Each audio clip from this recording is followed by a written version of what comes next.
नमस्कार मंडळी, तर स्वागत आहे तुमचं आपल्या एका नवीन अपडेटमध्ये। तर काय आहे आजची अपडेट?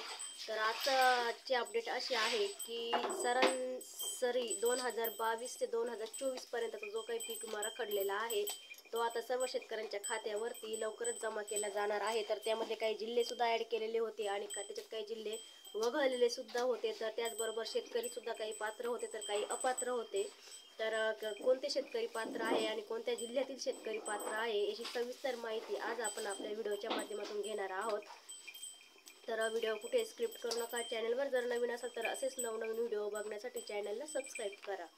तर शेतकरी मित्रांनो, 32 जिल्ह्यातील अपडेट हे आपण बघणार आहोत। तर खरीप हंगाम 2022 ते 23 आणि 24 या 34 जिल्ह्यातील पीक विमा वाटपाला दुसऱ्या टप्प्यातील सुरुवात झालेली आहे। तर शेतकरी मित्रांनो, यात पहिला जो जिल्हा आहे तो म्हणजे अहमदनगर।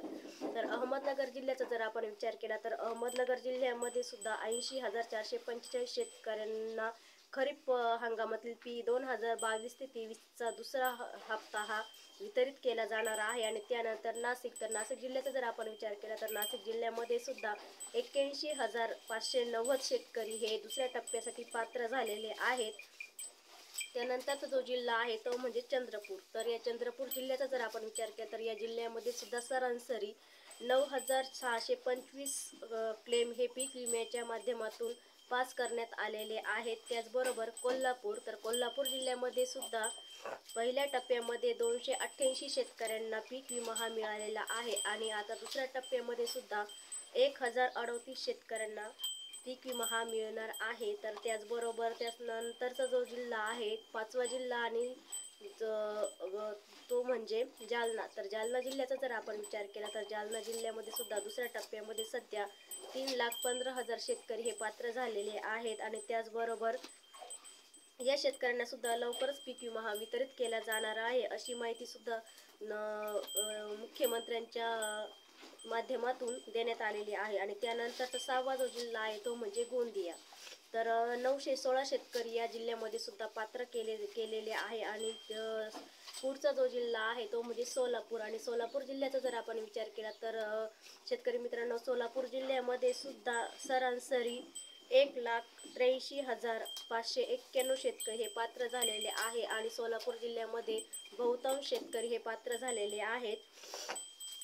त्यानंतर जळगाव जिल्हा, तर जळगाव जिल्ह्यामध्ये सुद्धा 75,850 शेतकरी हे पात्र झालेले आहेत। आणि त्यानंतरचा जो जिल्हा आहे तो म्हणजे सातारा। तर सातारा जिल्ह्यामध्ये सुद्धा 832 शेतकरी हे पात्र झालेले आहे। आणि त्याचबरोबर पुढचा जो जिल्हा आहे तो म्हणजे छत्रपती संभाजीनगर जिल्ह्याचा जर आपण विचार केला तर छत्रपती संभाजीनगर जिल्ह्यामध्ये सुद्धा सरासरी 2,01,285 शेतकरी हे पात्र केलेले आहे। आणि हा जिल्हा असा होता की या जिल्ह्यामध्ये अद्यापही 1 रुपया सुद्धा पीक विमा वाटप हे झालेलं नव्हतं, पण ते जिल्हा सुद्धा आता ॲड केलेला आहे। आणि या जिल्ह्यामध्ये सुद्धा 2,01,258 शेतकरी हे पात्र झालेले आहे। त्याचबरोबर पुढचा जो जिल्हा आहे तो म्हणजे पालघर। तर पालघर जिल्ह्यामध्ये सुद्धा 170 शेतकरी हे पात्र करण्यात आलेले आहे। आणि या शेतकऱ्यांच्या खात्यावरती सुद्धा पीक विमा हा लवकरच वितरित केला जाणार आहे। त्याचबरोबर पुढचा जो जिल्हा आहे तो म्हणजे रायगड।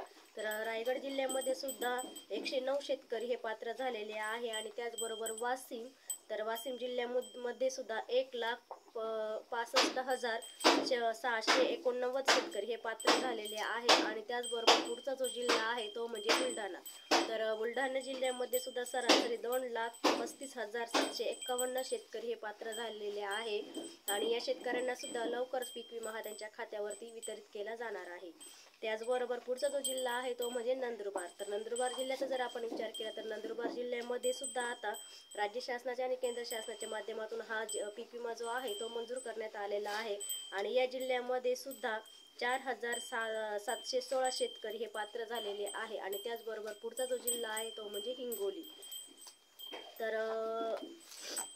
सांगली। तर सांगली जिल्ह्यामध्ये सुद्धा 3,09,000 शेतकरी हे पात्र झालेले आहे। आणि पुढचा जो जिल्हा आहे तो म्हणजे यवतमाळ। तर यवतमाळमध्ये सुद्धा सरासरी यवतमाळ जिल्ह्यामध्ये सुद्धा 3,94,660 शेतकरी हे पात्र झालेले आहेत। त्याचबरोबर पुढचा जो जिल्हा आहे तो म्हणजे अमरावती। तर अमरावती जिल्ह्यामध्ये सुद्धा 1,15,415 शेतकरी हे पीक विम्यासाठी पात्र धरले जाणार आहे। तर त्यानंतरचा जो जिल्हा आहे तो म्हणजे गडचिरोली. तर गडचिरोली जिल्ह्यामध्ये सुद्धा बहुतांश शेतकरी हे पात्र झालेले आहेत. तर त्यांची जी संख्या आहे ती म्हणजे 4099 शेतकरी. तर गडचिरोलीमध्ये शेतकरी हे कमी पात्र झालेले आहे. तर फक्त 4099 शेतकरी हे पात्र झालेले आहेत. तर त्या पुढचा जिल्हा जो आहे तो म्हणजे धाराशिव जिल्हा.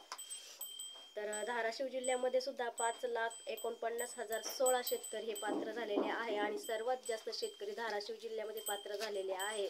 आतापर्यंत आपण जी माहिती बघितली त्याच्यामध्ये फक्त 1 लाखापर्यंत शेतकरी पात्र होते, पण धाराशिव जिल्हा असा आहे की त्या जिल्ह्यामध्ये 5 लाखाहून अधिक शेतकरी हे पात्र झालेले आहे आणि अद्यापही काही शेतकरी पात्र होण्याची शक्यता आहे. तर त्यानंतरचा जो जिल्हा आहे तो म्हणजे परभणी. तर परभणी जिल्ह्यामध्ये सुद्धा 4,90,416 शेतकरी हे पात्र झालेले आहे आणि त्याचबरोबर वर्धा. तर वर्धा जिल्ह्यामध्ये सुद्धा 16,397 शेतकरी हे पात्र झालेले आहे. त्याचबरोबर पुढचा जो जिल्हा आहे तो म्हणजे नागपूर.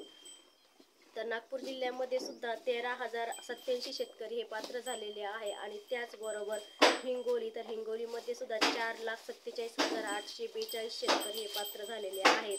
त्याचबरोबर पुढचा जो जिल्हा आहे तो म्हणजे अकोला. तर अकोला जिल्ह्यामध्ये सुद्धा 1,01,24 शेतकरी पात्र झालेले आहे आणि त्यानंतर धुळे. तर धुळे जिल्ह्यामध्ये सुद्धा 32,031 शेतकरी हे पात्र झालेले आहेत. त्यानंतरचा जो जिल्हा आहे तो म्हणजे पुणे. तर पुण्यामध्ये 2,434 शेतकरी हे पात्र झालेले आहेत. त्याच्यानंतर ठाणे. तर ठाणे जिल्ह्यामध्ये सुद्धा 4,301 शेतकरी हा पात्र झालेला आहे. त्याचबरोबर रत्नागिरी. तर रत्नागिरीमध्ये सुद्धा 461 शेतकरी पात्र झालेले आहेत आणि त्याचबरोबर नांदेड. तर नांदेड जिल्ह्याचा जर आपण विचार केला तर नांदेड जिल्ह्यामध्ये सुद्धा 5 लाख शेतकरी हे पात्र झालेले आहेत आणि धाराशिवच्या नंतर नांदेड जिल्ह्याचा सुद्धा नंबर लागलेला आहे. तर त्याच्यानंतर त्यानंतरचा जो जिल्हा आहे तो म्हणजे बीड. तर बीड जिल्ह्यामध्ये सर्वांचे उत्तांक गाठलेला आहे आणि हाच म्हणजे 8 लाख शेतकरी बीड जिल्ह्यामध्ये 8,13,000 शेतकरी आणि 659 8,13,659 शेतकरी बीड जिल्ह्यामध्ये पात्र झालेले आहेत. तर अशा प्रकारे शेतकरी मित्रांनो राज्यातील 34 जिल्ह्यांचा अपडेट आज आपण बघितलेला आहे की त्याच्यामध्ये किती शेतकरी हे पात्र झालेले आहेत.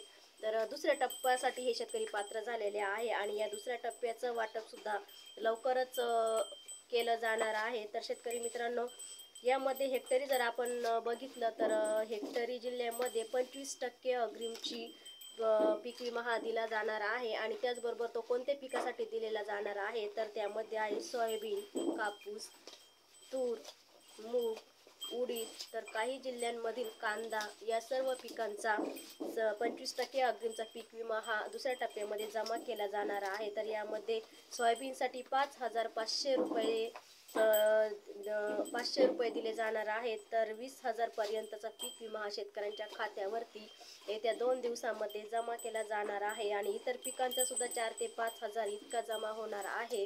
तर शेतकरी मित्रांनो राज्यातील 34 जिल्ह्यांचं हे दुसऱ्या टप्प्यातील पीक विम्याचं अपडेट आपण सविस्तर बघितलेला आहे. तर व्हिडिओ आवडल्यास लाईक शेअर करा आणि चॅनलला सबस्क्राईब करा. पुन्हा भेटू असेच एका नवीन व्हिडिओसोबत. तोपर्यंत सर्वांना धन्यवाद.